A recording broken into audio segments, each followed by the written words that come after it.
Good morning everyone. दोस्तों आज है फरवरी 18 2023 और हम लोग करने वाले हैं द हिंदू न्यूज़पेपर के एनालिसिस। मेरा नाम है सत्येंद्र चौधरी और आज फिर से हम लोग कुछ नए और कुछ पुराने टॉपिक करने वाले हैं। तो कौन कौन से टॉपिक रहेंगे ब्रीफली देख लेते हैं।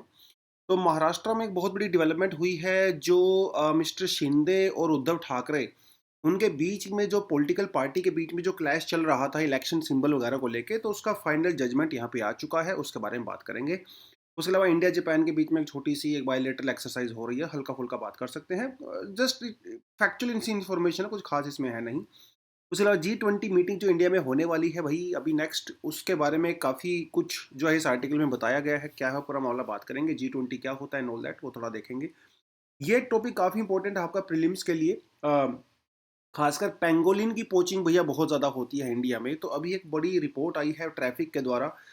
वो रिपोर्ट क्या कहती है, ट्रैफ़िक होता क्या है, पेंगोलिन के बारे में थोड़ी इन्फॉर्मेशन लेंगे। बहुत इंपॉर्टेंट टॉपिक है, तो ख़ासकर प्रीलिम्स के लिए ध्यान देना आपने।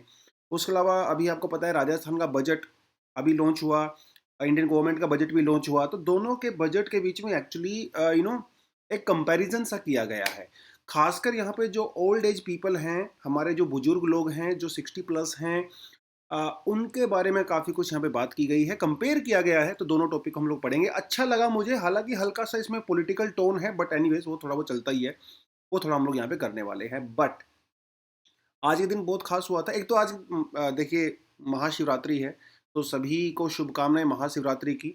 अपने ऊपर भरोसा रखें, भगवान के ऊपर भरोसा रखें। आस के आपके आस-पास जो लोग हैं, जो अपने अंदर फ़ेथ रखते हैं, आपकी family members, friends and all that, उनके ऊपर भरोसा रखें। तो सभी की कृपा से मेहनत करें और एक दिन मेहनत डेफ़िनिटली रंग लाएगी। तो सभी बच्चों को महाशिवरात्रि की बहुत-बहुत शुभकामनाएँ। बोलिए जय भोले।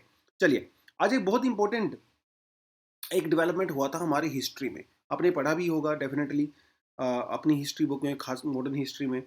तो आज के दिन 18th ऑफ फ़रवरी 1946 को जो रॉयल इंडियन नेवी थी, जो कि ब्रिटिश, जो हमारी उस समय नेवी हुआ करती थी अंडर ब्रिटिश, उसको हम लोग रॉयल इंडियन नेवी बोला करते थे। बॉम्बे में जो उनकी जो ब्रांच थी, जो रॉयल इंडियन नेवी इन बॉम्बे, आजकल मुंबई बोलते हैं, वो स्ट्राइक पे चली गई भई, ठीक है? और उन्होंने इंडियन नेशनल कांग्रेस का झंडा फहरा दिया। चलिए, कोई बात नहीं। उसके पीछे-पीछे कलकत्ता वाली भी, मद्रास वाली भी और कराची वाली भी, ये तीनों भी म्यूटिनी पे चले गए। मतलब इन्होंने ब्रिटिशर्स के ऑर्डर मानने से मना कर दिया और ये उनसे लड़ने लगे, भिड़ने लगे। उसके पीछे कारण क्या था? कारण था कि उनके साथ बहुत अच्छा ट्रीटमेंट नहीं होता था। उनकी सैलरी अंग्रेज़ों के कंपैरिज़न में बहुत कम हुआ करती थी, सेम रैंक पे होते हुए भी, सैलरी बहुत कम थी।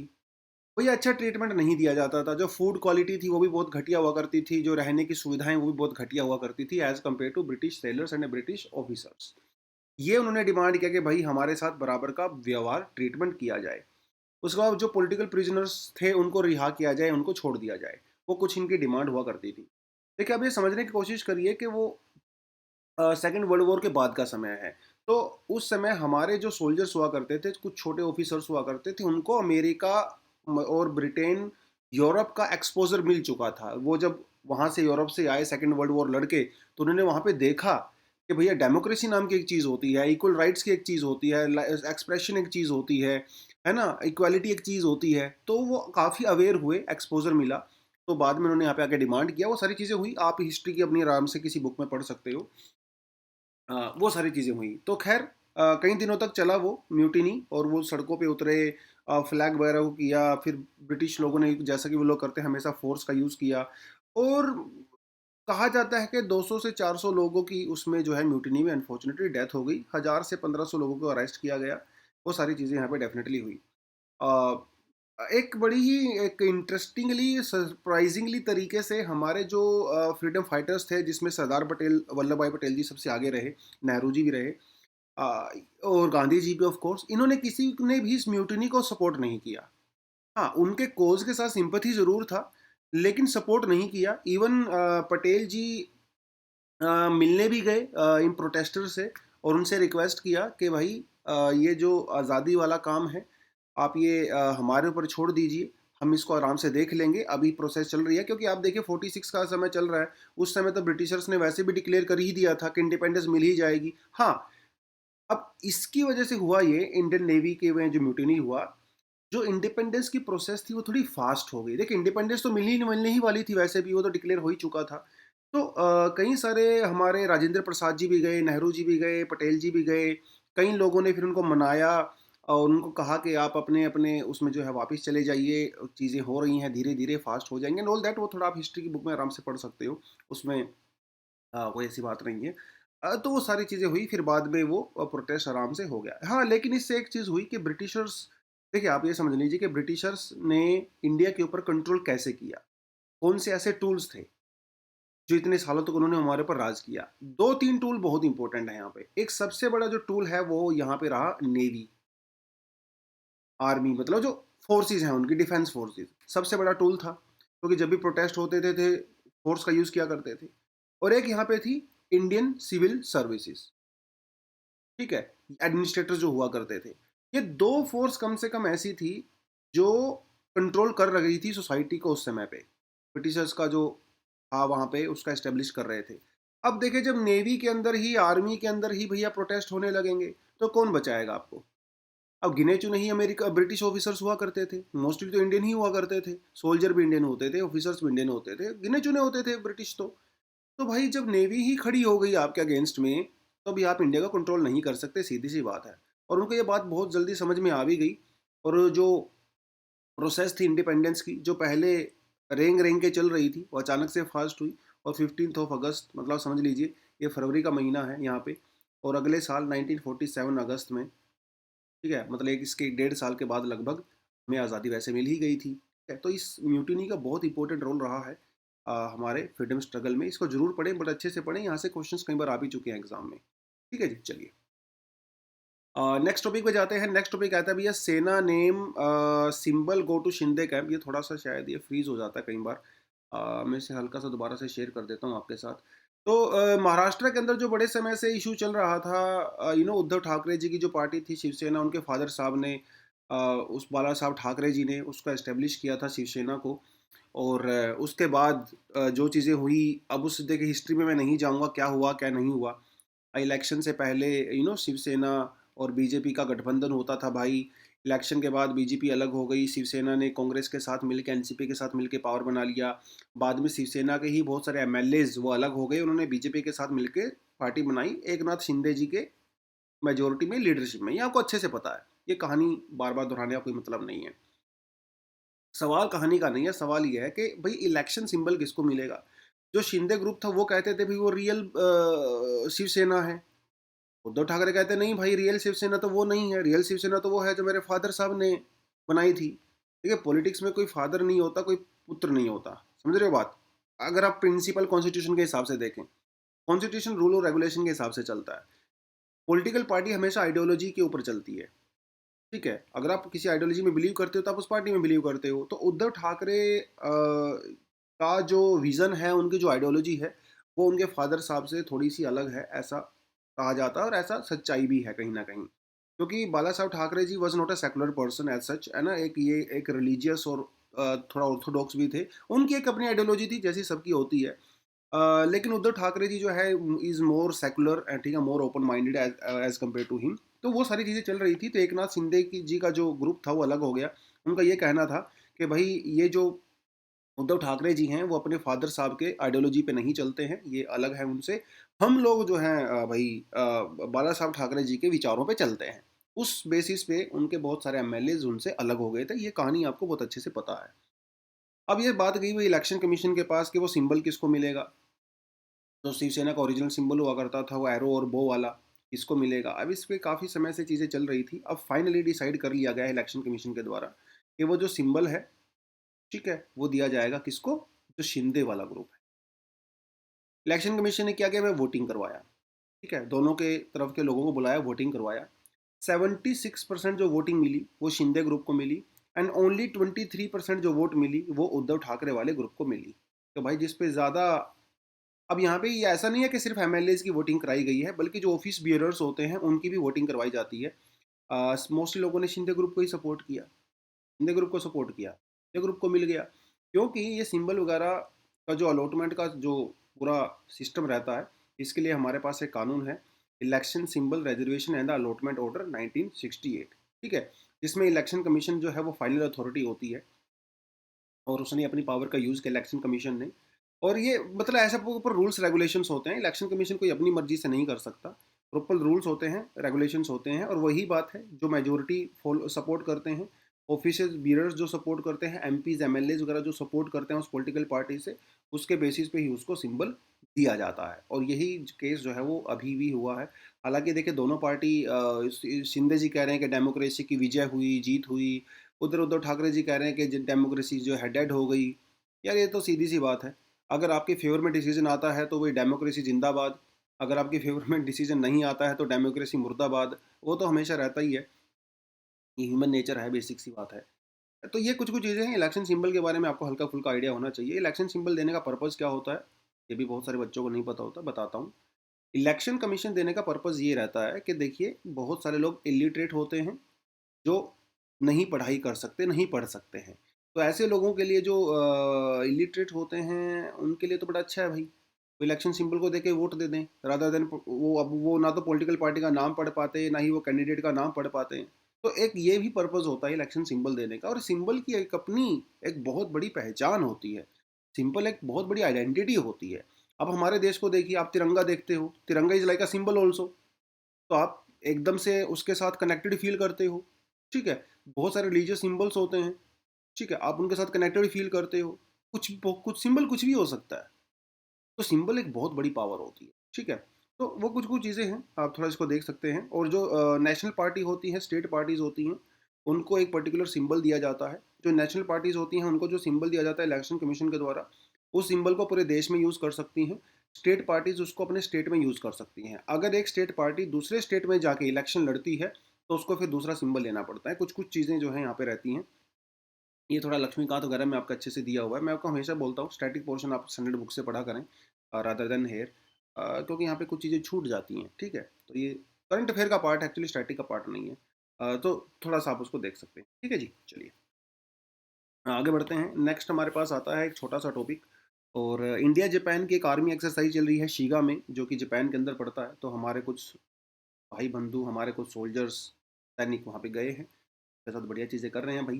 ठीक है, और इस एक्सरसाइज का नाम बस आपको पता होना चाहिए, एक्सरसाइज का नाम है धर्म गार्जियन। ठीक है, धर्म गार्जियन, ठीक है, याद रहेगा आपको। तो शिगा प्रोविंस है जापान के अंदर, ठीक है, वहाँ पे ये किया गया है। ठीक है, जो पर्टिकुलर लोकेशन का नाम है वो है कैंप इमाजू। ये देख, इतना डिटेल तो यूपीएससी नहीं पूछता है, वो खाली नाम पूछेगा आपसे। कई बार वो मैच द फॉलोइंग वगैरह पूछ लेते हैं, इस तरफ कंट्री का नाम दिया होता है, इस तरफ जो है वो एक्सरसाइज का नाम दिया होता है, थोड़ा मैच वैच करना रहता है आपको, ऐसे क्वेश्चन आ जाते हैं। ये हल्का फुल्का आपको आइडिया होना चाहिए। पिछले महीने भी हमारी दोनों एयर फोर्सेज ने भी मिलकर एक एक्सरसाइज किया था, इसका नाम था वीर गार्जियन। तो वीर गार्जियन और धर्म गार्जियन, ठीक है, ये थोड़ा आप देख सकते हैं। अपार्ट फ्रॉम दैट इंडिया और भी कई सारी कंट्री के साथ मिलिट्री एक्सरसाइज करता है।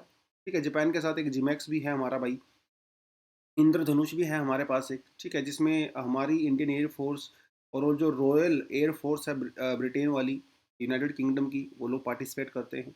ऐसे ही हमारे पास एक ओसिन डेक्स है, जिसमें इंडियन नेवी और ऑस्ट्रेलियन नेवी मिलके जो एक्सरसाइज करती है। ठीक है, ऐसे ही धर्म गार्जियन तो देख ही लिया आपने, वो तो जापान वाली चल ही रही है। उसके अलावा एक नोमैडिक एलिफेंट भी रहता है मंगोलिया के साथ, जॉइंट एक्सरसाइज है हमारी।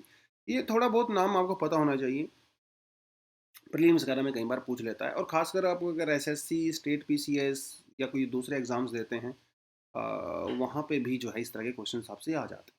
ठीक है, चलिए बच्चों, सेंटर टर्न्स फोकस ऑन की G20 मीटिंग। देखिए यार, G20 का प्रेसिडेंट तो इंडिया है, तो इंडिया की ही जिम्मेदारी है कि जो भी मीटिंग होगी वो प्रॉपर तरीके से चलें, सब आपस में भाईचारा बना के रखें, प्रॉपर तरीके से जॉइंट स्टेटमेंट दें, खाना खाएं, फोटो खिंचवाएं, लड़ाई झगड़ा ना करें। तो इंडिया की ही तो जिम्मेदारी है ना भाई, हमारा घर है, हम मेहमानों को बुला रहे हैं, तो ये हमारी जिम्मेदारी। उस जिम्मेदारी को निभाने के लिए हम लोग क्या करते हैं, नेगोशिएशन करते हैं। मतलब समझ लीजिए आपके घर में 20 मेहमान आ रहे हैं, आपने उनकी खातिरदारी तो करनी ही करनी है, ये भी आपने इंश्योर करना है कि वो आपस में लड़ाई झगड़ा ना करें, क्योंकि उनकी आपस में पटती नहीं है।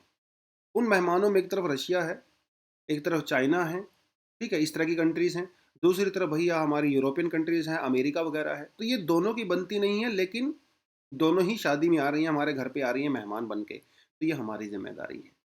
तो हम लोग क्या करते हैं, शादी से पहले अपने अपने रिप्रेजेंटेटिव्स को वहाँ पे भेजते हैं उनसे बातचीत करने के लिए कि क्या एजेंडा रहेगा, किस मुद्दे पे बात करेंगे, आप कैसा बिहेव करोगे, ये करेंगे वो करेंगे, ताकि लड़ाई झगड़ा ना हो। ठीक है। तो इस समय हमारे बहुत सारे हाई प्रोफाइल ऑफिसर्स जो है वो घूमी घूमी कर रहे हैं बेसिकली। मोदी जी ने भी जो है यूएसए, फ्रांस और स्पेन के लीडर से बात किया है। उसके अलावा हमारे जो अजीत डोवल जी हैं, वो भी वॉशिंगटन, लंदन और मॉस्को में घूमी घूमी करके आए हैं भाई। ऐसे ही हमारे एक्सटर्नल अफेयर मिनिस्टर हैं जयशंकर, जिस समय ऑस्ट्रेलिया में गए हुए हैं। उस समय उसके अलावा हमारे जो फॉरेन सेक्रेटरी हैं विनय क्वात्रा जी, वो ढाका गए हैं। मिनिस्टर ऑफ स्टेट जो है वो ऑस्ट्रेलिया गए हैं। उसके अलावा सिंगापुर भी जाएंगे। तो घुमा घूमी तो हो रही है, वो इसीलिए हो रही है ताकि एजेंडा फिक्स हो सके, क्योंकि G20 की जो मीटिंग होने वाली है उसमें बहुत कुछ हंगामा होगा। क्योंकि इस तरह के हंगामे जो है पिछले साल इंडोनेशिया में भी हुए थे। इंडोनेशिया में क्या हुआ था कि इन लोगों ने आपस में फ़ोटो ही नहीं खिंचवाई थी। समझ रहे हो बात? इवन रशिया के तो जो शेरपा थे वो तो उठ के चले गए थे मीटिंग से। तो ना तो इन्होंने फ़ोटो करवाया, ना ही इन्होंने एक साथ में लंच किया, और ना ही इन्होंने एक साथ जॉइंट स्टेटमेंट दिया। तो भाई वो हालत इंडोनेशिया वाली इंडिया में भी ना हो, उसलिए थोड़ा बहुत हम लोग भागा दौड़ी कर रहे हैं। लेट्स होप कुछ ना कुछ माहौल बने बढ़िया यहाँ पे। लेकिन इस साल यूक्रेन की वजह से लेके जो है इश्यूज काफ़ी ज़्यादा टेंस हो गए हैं, इसमें तो कोई डाउट नहीं है। और इंडिया के जहाँ तक स्टैंड की बात है, you know very well, India भी भाई जब भी रशिया के अगेंस्ट में वोटिंग वगैरह हुआ है, तो इंडिया तो वैसे भी उसमें अपसेंट ही रहा है। तो इंडिया की क्लोजनेस है जो रशिया के साथ, वो भी यहाँ पे डेफिनेटली उभरेगी। किस तरह से अमेरिका, यूरोप और ये कंट्रीज़ बैलेंस आउट उसको करेंगी, ये काफ़ी इंटरेस्टिंग यहाँ पे देखने वाला होने वाला है। इसके अलावा भाई हम लोगों ने और भी कई सारी कंट्री को इनवाइट यहाँ पे किया है। Bangladesh, Egypt, Mauritius, Netherland, Nigeria, Oman वगैरह सबको हम लोग करते ही हैं, हर साल कुछ ना कुछ रहता ही है। Apart from that, United nation general assembly के अंदर एक रेजोल्यूशन पास किया गया है अगेंस्ट रशिया। अब इंडिया ने डेफिनेटली इसमें वोट नहीं करेगा। तो बात यह है कि देखिए, इंडोनेशिया के कंपैरिजन में इंडिया में जो G20 मीटिंग होने वाली है वो थोड़ा सा ज़्यादा ड्रामेटिक तो रहेगी। इसमें तो कोई डाउट नहीं है, खूब एक्शन होगा, ड्रामा होगा, इमोशन होगा। अब वो इंडिया कैसे उसको हैंडल करता है, ये हमारी डिप्लोमेसी के ऊपर और ये हमारे जो पॉइंट ऑफ व्यू है रशिया को लेके, उन सारी चीज़ों के ऊपर डिपेंड करता है। बट इंटरेस्टिंग तो रहेगा, लेट्स सी क्या होता है। ये लोग उसको यहाँ पे कवर करेंगे डेफिनेटली। ये थोड़ा सा फ्रीज हो गया तो उसको मैं देखने, तो थोड़ा सा G20 के बारे में अगर बात करें तो G20 एक्चुअली ग्रुप है बहुत बड़ा। और इसमें 19 कंट्रीज़ आती हैं। 19 कंट्रीज़ के साथ साथ उसमें फिर जो यूरोपियन यूनियन है वो भी एक एज अ रिप्रेजेंटेटिव यहाँ पे आता है। ठीक है जी। G20 को वैसे तो 1999 में इसको फाउंड किया गया था। लेकिन उस समय जो मीटिंग थी that was more of the finance ministers. ठीक है, जो सेंट्रल बैंक के गवर्नर्स होते थे उनके बीच में होती थी। लेकिन जब 2008 का इकोनॉमिक क्राइसिस आया तो उसके बाद ये प्रॉपर तरीके से इसको चैनलाइज कर दिया गया। ये सारी चीज़ें आप देख सकते हो। G20 के मेंबर भी यहाँ पे लिखे हुए हैं, आप सब क्लियरली देख सकते हो। स्पेन एक परमानेंट एक इनवाइटी होता है, हालांकि नॉन मेंबर है, लेकिन स्पेन को हर साल इनवाइट किया जाता है। डजेंट मैटर मीटिंग कहाँ हो रही है, स्पेन तो भैया आएगा ही आएगा। उसके अलावा सिंगापुर, यूनाइटेड नेशन अमीरेट्स को भी यहाँ पे इनवाइट किया जाता है। G20 की जो प्रेसिडेंसी होती है वो रोटेट होती है हर साल, और इस बार इंडिया के पास आई है। ठीक है, आप कमेंट सेक्शन में बताइए कि नेक्स्ट ईयर कहाँ पे जाएगी वो मेंबरशिप, प्रेसिडेंसी। लास्ट ईयर वो इंडोनेशिया के पास थी, राइट। इसका कोई परमानेंट सेक्रेटेरिएट तो नहीं है। और G20 एक पूरी तरह से डेमोक्रेटिक है, इन द सेंस कि यहाँ पे कोई वोटिंग वाला सिस्टम नहीं होता है। मतलब वोटिंग इन द सेंस कि हर कंट्री के पास बराबर वोटिंग होती है, तो जो भी डिसीजन लिए जाते हैं वो कंसेंसस से लिए जाते हैं। काफ़ी इंपॉर्टेंट पॉइंट है एग्जाम के परस्पेक्टिव से। ठीक है। तो ये थोड़ा आप देख सकते हैं। चलिए। Over 1000 pangolins posed and the trafficked in India in the past 5 years. तो एक रिपोर्ट आई है भैया ट्रैफिक की। ट्रैफिक एक एनजीओ है, एक बहुत बड़ा ऑर्गेनाइजेशन है, जो कि दुनिया भर में सर्वे करता है, रिसर्च करता है, जो इलीगल ट्रेडिंग वगैरह होती है थ्रेटेंड स्पीसीज़ की, उसके बारे में। इसका ये कहना है कि इंडिया में 2018 से लेके 2022 4 सालों तक मोर देन 1200 पेंगोलिन के जो ट्रैफिक वाले केस हैं वो पकड़े गए हैं। तो काफ़ी लार्ज स्केल पे इंडिया से पेंगोलिन पकड़ा जाता है और एक्सपोर्ट किया जाता है। ज़्यादातर जो एक्सपोर्टेशन होती है चाहे इसमें वो या तो चाइना में होती है, साउथ ईस्ट एशियन कंट्रीज़ में होती है। जैसे हमारा आयुर्वेदा है वैसे ही चाइना की भी एक ट्रेडिशनल मेडिसिन सिस्टम होता है। लेकिन हमारा आयुर्वेद जो है वो प्लांट बेस्ड है ज़्यादातर। ठीक है। लेकिन जो चाइना का ट्रेडिशनल है वो ज़्यादातर एनिमल बेस्ड है, तो उसमें पेंगोलिन बहुत ज़्यादा यूज़ होता है। तो इसलिए चाइना में काफ़ी डिमांड उसकी रहती है। इंडिया में चाइना पेंगोलिन के 2 स्पीसीज़ मिलते हैं, एक इंडियन पेंगोलिन रहता है, एक चाइनीज़ पेंगोलिन रहता है। हालाँकि दुनिया भर में पेंगोलिन के 8 स्पीसीज़ मिलते हैं, जिसमें से 2 इंडिया में हैं। पेंगोलिन को काफ़ी अच्छी प्रोटेक्शन दी गई है, हमारा जो वाइल्ड लाइफ प्रोटेक्शन एक्ट है उसमें शेड्यूल 1 के अंदर दिया गया है, ठीक है? It's highly protected. हल्का-सा पेंगोलिन के बारे में आपको डेफिनिटली आइडिया होना चाहिए। तो पेंगोलिन की बॉडी पे आप ये देखिए, ये स्केल्स लगे होते हैं, ठीक है? आप क्लियरली देख सकते हो पेंगोलिन को। ये दुनिया का एकमात्र ऐसा मैमल है जिसके ऊपर स्केल्स होते हैं। मैमल का मतलब वो होता है कि जो बच्चों को डायरेक्टली जन्म देते हैं, ठीक है? और उनको दूध पिलाते हैं। दूध वाला कोई एज़ सच नहीं है रूल, लेकिन हाँ, बच्चों को डायरेक्टली जन्म देते हैं, अंडे से नहीं निकालते हैं, उसे मैमल कहते हैं। इसके जो ये स्केल्स होते हैं जो बॉडी के ऊपर, ये केराटिन के बने होते हैं और केराटिन वही मटेरियल होता है जिससे हमारे जो फिंगर नेल्स होते हैं, हमारे जो नाखून होते हैं, वो बने रहते हैं। 8 स्पीसीज़ पाए जाते हैं और पेंगोलिन बहुत ग्रुप्स वगैरह में रहना पसंद नहीं करता, अकेलापन उसको पसंद है और रात को ये ज़्यादा एक्टिव होता है, दिन में तो आराम से लेट के सोता रहता है। ये थोड़ा बहुत आपको पता होना चाहिए। जब भी इसके ऊपर कोई खतरा होता है तो इस तरह का ये एक अपना एक बॉल टाइप का बना लेता है और काफ़ी मजबूत होता है ये और किसी जानवर के लिए इसको पकड़ना, इसका जो हंट करने के लिए आते हैं वो तो आसान नहीं रहता है, बॉल टाइप में कन्वर्ट हो जाता है इस तरह से ये, ठीक है। इंसेक्टिवोर्स होता है भैया, चींटी-वींटियाँ खाता रहता है, टर्माइट्स कीड़े-मकोड़े खाता है, ठीक है। ये हल्का-फुल्का आपको इसके बारे में आइडिया होना चाहिए। उसके अलावा काफ़ी पुअर आईसाइट होती है इसकी, ठीक है। स्मेल बहुत तेज़ होती है इसकी। स्मेल का यूज़ करता है अपने फूड को लोकेट करने के लिए। लो बॉडी टेम्परेचर होता है इसका अराउंड 30 से 35 डिग्री सेंटीग्रेड, इसलिए इसको निमोनिया वगैरह, हाइपोथर्मिया वगैरह भी काफ़ी ईज़िली हो जाता है।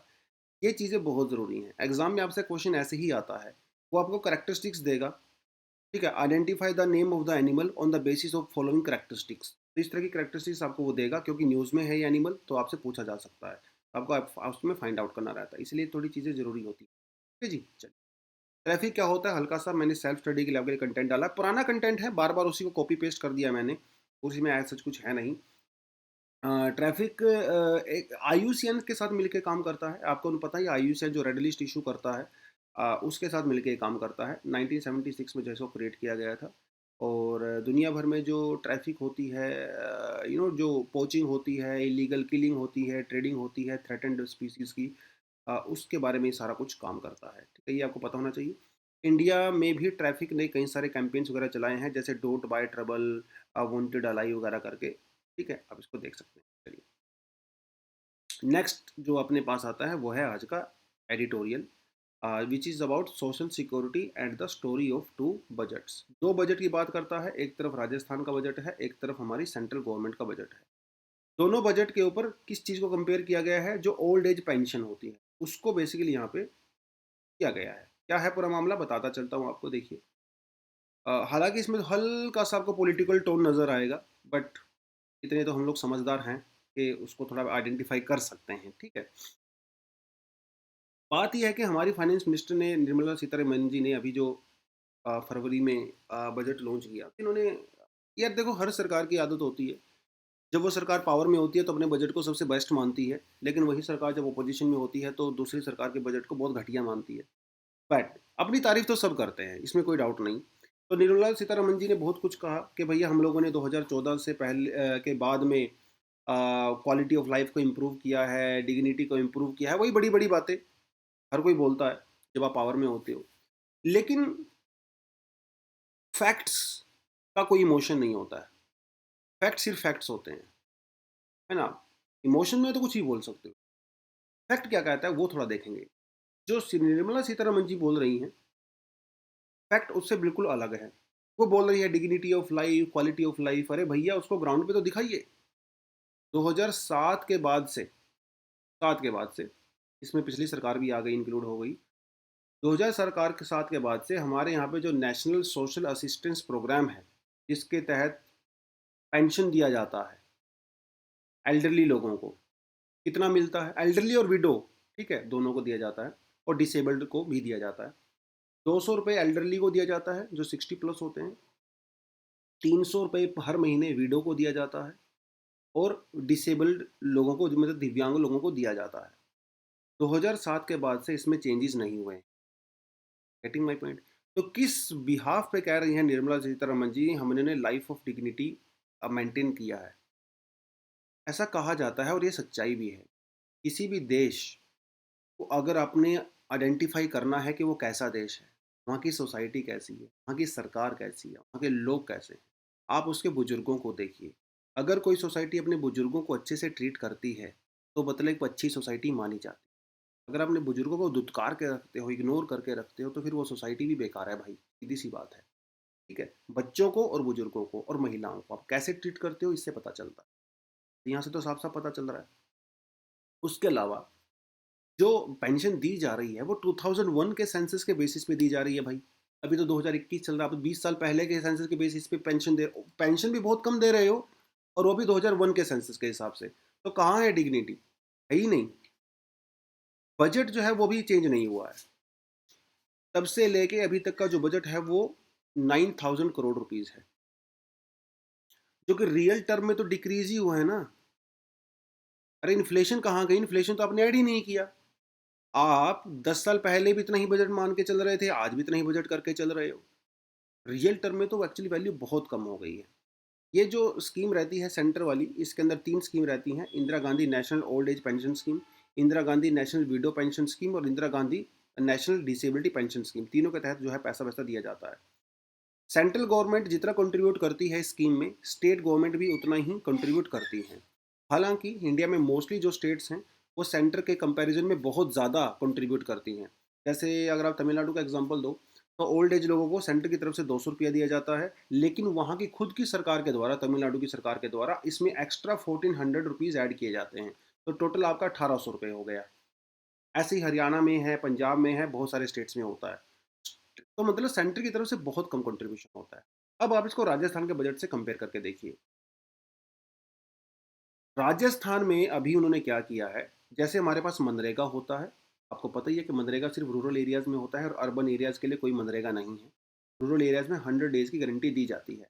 राजस्थान में इस साल के बजट में उन्होंने क्या किया, एक मनरेगा जैसा ही प्रोग्राम लॉन्च किया है, लेकिन वो रूरल और अर्बन दोनों जगह के लिए किया है। और वहाँ पे साल में 125 डेज़ की जो है गारंटी वर्क आपको दिया जाएगा। बड़ी बात है ये। उसके अलावा जो हम लोग पेंशन की बात करते हैं, वो पेंशन 1,000 रुपये महीना की गई है, जबकि सेंटर में वो सिर्फ 200 रुपये महीना है। Getting this point? Apart from that, इन्होंने ये भी कहा कि हर साल उस पेंशन के अंदर ऑटोमेटिकली 15% का इंक्रीमेंट होगा। की बात है। अब चलिए थोड़ा सा आगे बढ़ते हैं। आगे मैं उस चीज़ को भी यहाँ पे जो है मेंशन डेफिनेटली करूँगा, लेकिन अभी थोड़ा सा आगे बढ़ते हैं। बात यह है कि जिस सेंटर के अंदर जो पेंशन दी जाती है उसके लिए क्राइटेरिया होता है।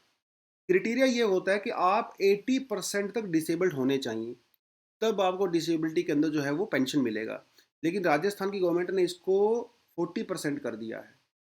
अगर आप 40% तक भी दिव्यांग हो आपको पेंशन मिलेगा, जबकि सेंट्रल गवर्नमेंट उसको 80% का बोलती है। Getting this point? अब चलिए यहाँ पे और भी बड़ी बात है।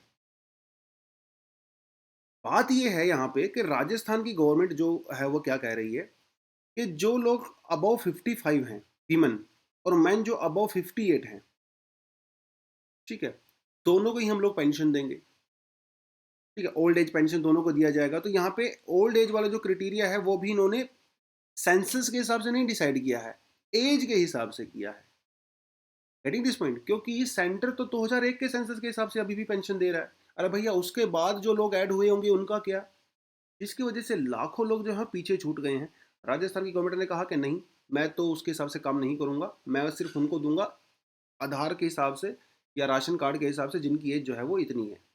तो काफ़ी ज़्यादा लोगों को इंक्लूड किया गया है यहाँ पे राजस्थान की गवर्नमेंट के द्वारा। ठीक है, ये कुछ कुछ चीज़ें जो है यहाँ पे देखी गई हैं। अब थोड़ा सा आप आगे बढ़ेंगे इस चीज़ में। यू नो वेरी वेल कि 2007 से लेकर 2023 के बीच में इंडिया में जो एवरेज जो इन्फ्लेशन रेट है वो 6.95%, यानी कि 7% के लगभग रही है।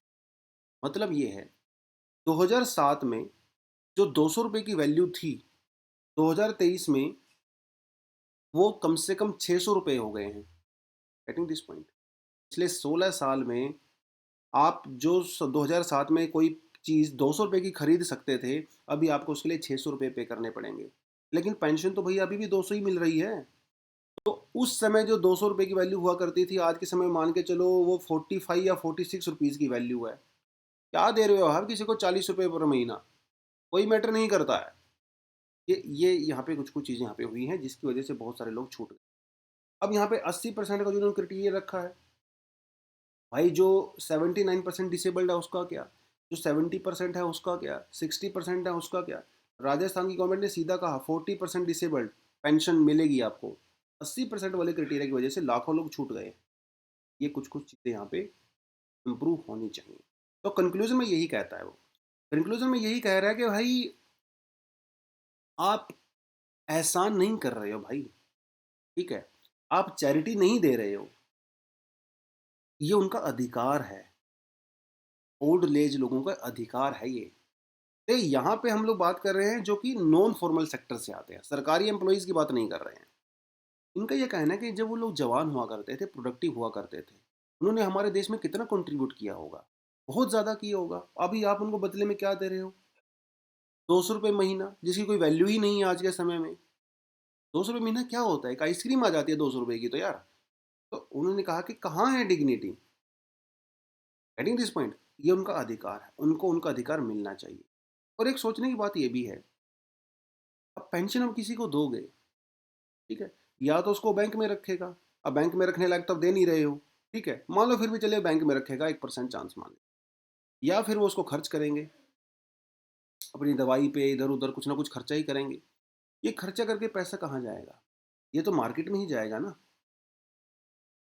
तो हमारा पैसे की लिक्विडिटी बढ़ेगी, है ना, सर्कुलेशन बढ़ेगा, तो ये तो कहीं ना कहीं इकोनॉमी को ही सपोर्ट करेगा।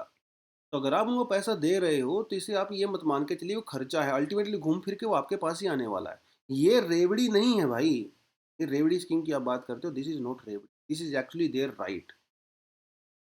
तो एक यूनिवर्सल और non discriminatory minimum monthly pension होनी चाहिए, जो कि मिनिमम वेज का 50% होता है। आप नॉर्मली जो हम लोग काम करते हैं, दिहाड़ी करते हैं, मान लो उसके लिए आपको 400 रुपये मिलते हैं, तो इसका कम से कम 50% हमें हर महीने यूनिवर्सल तरीके से, नॉन डिस्क्रिमिनेटरी तरीके से अपने ओल्ड एज लोगों को, विडोज़ को, डिसेबल्ड को देना चाहिए।